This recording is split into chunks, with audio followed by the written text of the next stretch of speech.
Something you should do after you're done with a music event is have a rally point for you and your friends.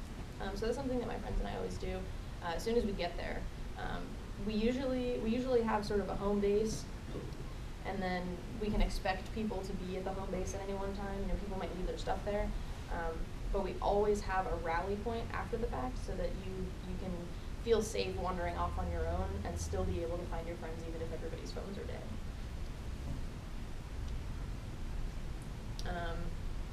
You know, buy a test kit. Adult and screening kits you can buy online. Bunk Police, does DanceSafe sell them? Online. DanceSafe, yeah.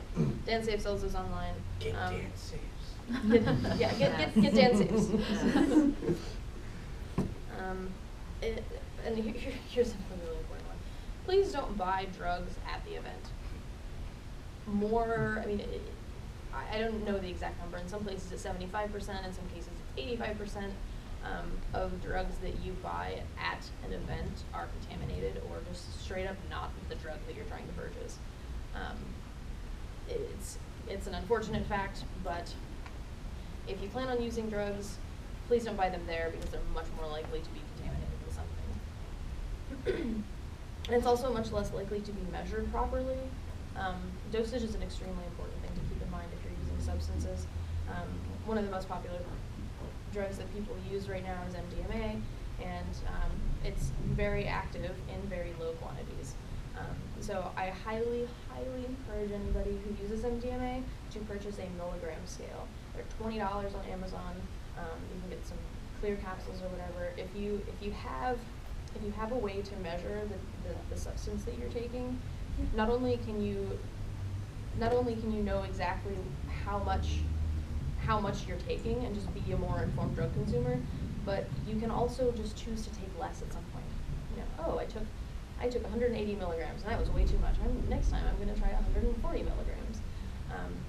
So, and that carries into another point, which is I wholeheartedly believe on erring the side of taking fewer drugs. If we get into drug users get into a mindset in their excitement. Oh, I feel great. More must be better. If you're having a great time, don't take more drugs. If you're already having a great time, you do not need to eat more drugs. If you're too messed up to measure out another dose for yourself, you're too messed up to take more. So I highly encourage people to purchase a milligram scale if that's something that would affect you positively. Something that I recommend people do is to take a lower dose than they think that they need, and if they have a good time, just sort of stay there, or maybe take less next time. And if you're still having a good time, then why would you take more? I mean, we know a little bit about MDMA. We now know that it, in regular quantities and with regular usage, it does not cause brain damage. But we don't know that much about the chemical in general. So if you're experimenting with something that we don't know a whole lot about, just err on the side of less, because you can still have a good time and you would be doing less harm to your body. Here's some don'ts. Don't take a new drug in an unfamiliar setting. Don't take, for instance, DMT in a very loud, party environment. DMT is not a party drug. Know your substance, know how it affects you, know the environment that you prefer to be in. It can really affect the way it affects you psychologically, experience-wise. Yeah, if somebody offers you, ooh, would you like to try this new drug? I just met you, worth this money. Just be careful. I recommend that people try new drugs at home first. If you don't know anything about it, if you don't know how it's going to affect you, if you've never had it before, take it at home. Your home is safe. There's fewer confounding variables in your home, so it's just something to keep in mind.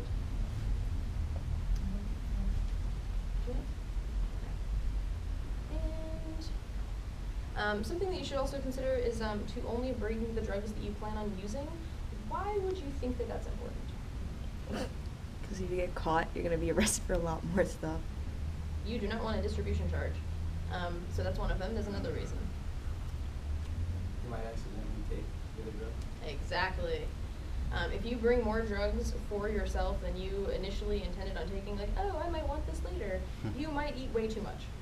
And it's really smart to only bring the amount that you yourself plan on eating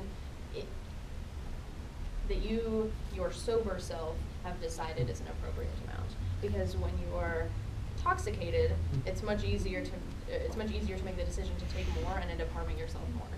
So use your sober brain as a really nice. Your sober brain looks out for you way more. Let's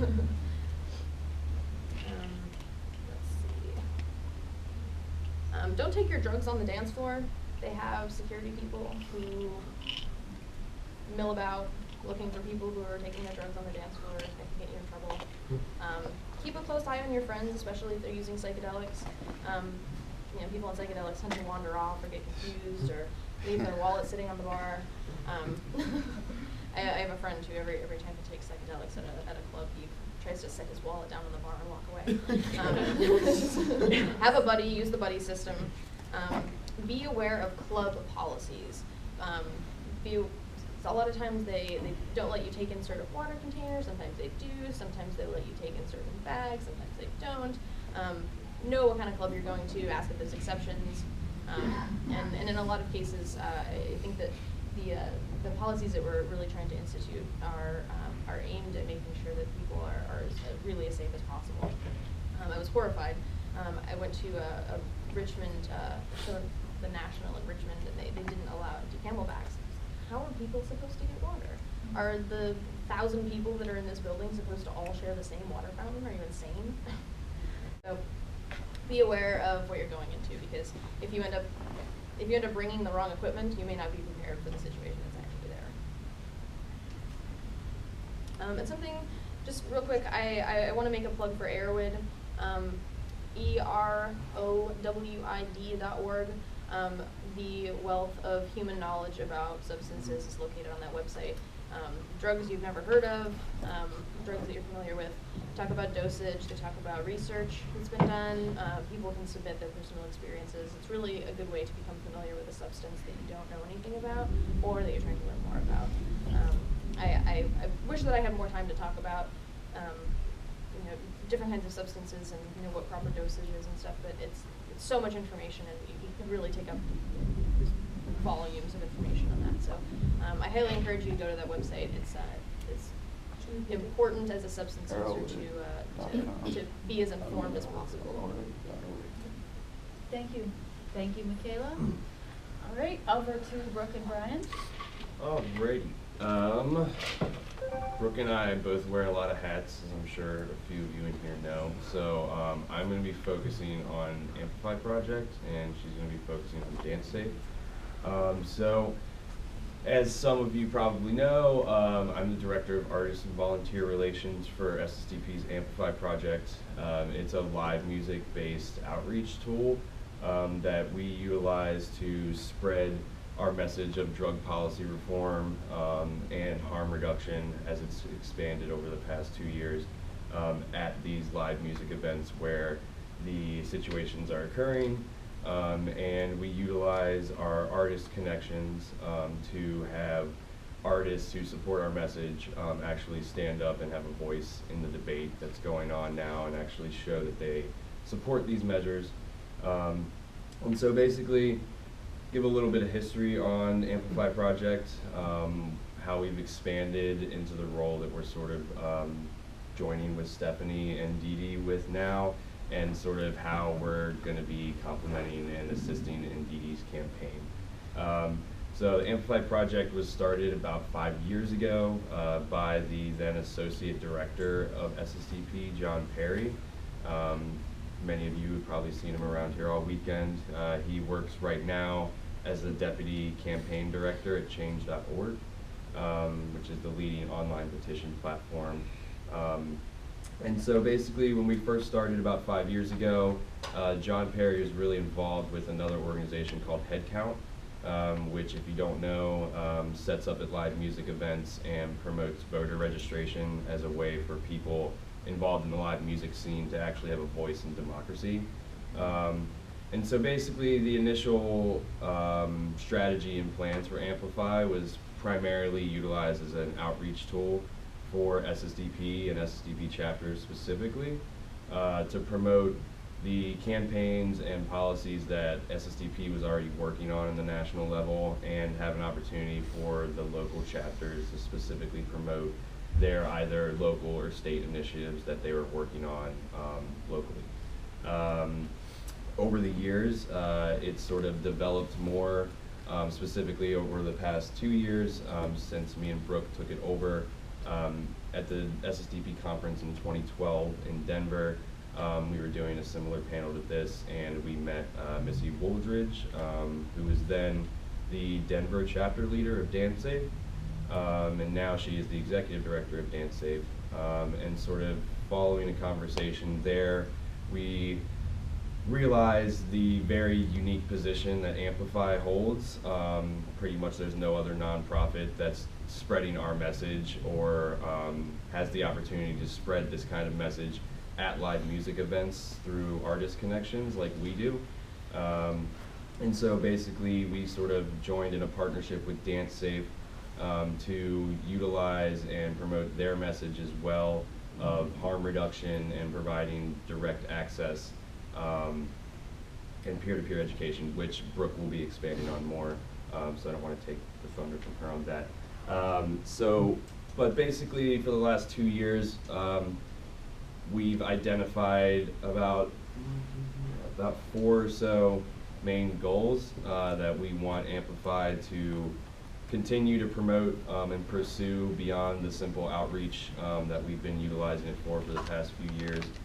So mainly right now, what we focus on when we coordinate with you all, SSDP chapters, as well as DanceSafe chapters and local volunteers that we've trained through the internet. Basically how this works, in case you haven't already done it. Actually, can I get a raise of hands of people that have tabled for AMPLIFY project before? So I know how in depth I need to go in this. Cool, all right, great. So basically the way AMPLIFY works, we have about a roster of 30 or so artists now, ranging from very, very high profile national artists like Slightly Stupid, Humphreys McGee, Lotus, Big Gigantic, Yodo, all the way down to smaller, more local artists that are just regionally touring or don't even tour at all outside of the city that they're from. In exchange for pre-show promotion, we contact you all a few weeks before the shows happen. You help spread the word on your college campus around your city. And in exchange for that, they will give you the opportunity to table at their shows in order to, as I've said, promote drug policy reform efforts that SSDP is already engaging in, or efforts that you and your chapter are doing on a local level. When we were, I started the chapter at Virginia Commonwealth University with my old roommate Devin Tackles, and we utilized AMPLIFY very heavily to promote the local legislation that was going on, such as our medical amnesty campaign, our decrim policies, and our medical marijuana policies.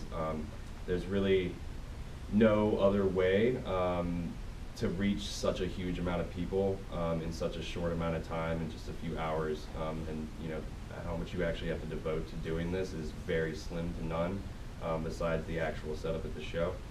And so in addition to the focusing on the drug policy reform efforts, we now supply all of our more prominent and active chapters and volunteers with DanceSafe materials so that they can hand out drug information cards, earplugs, condoms, sterile snorting equipment.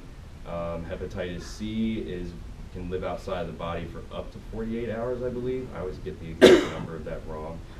So basically using straw prevents any, or well, hopefully will prevent any transmission of hepatitis C, because basically using money to snort things is very comparable to using a dirty needle.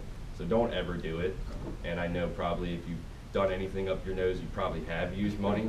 We've all been there, but just try and avoid it. And then besides the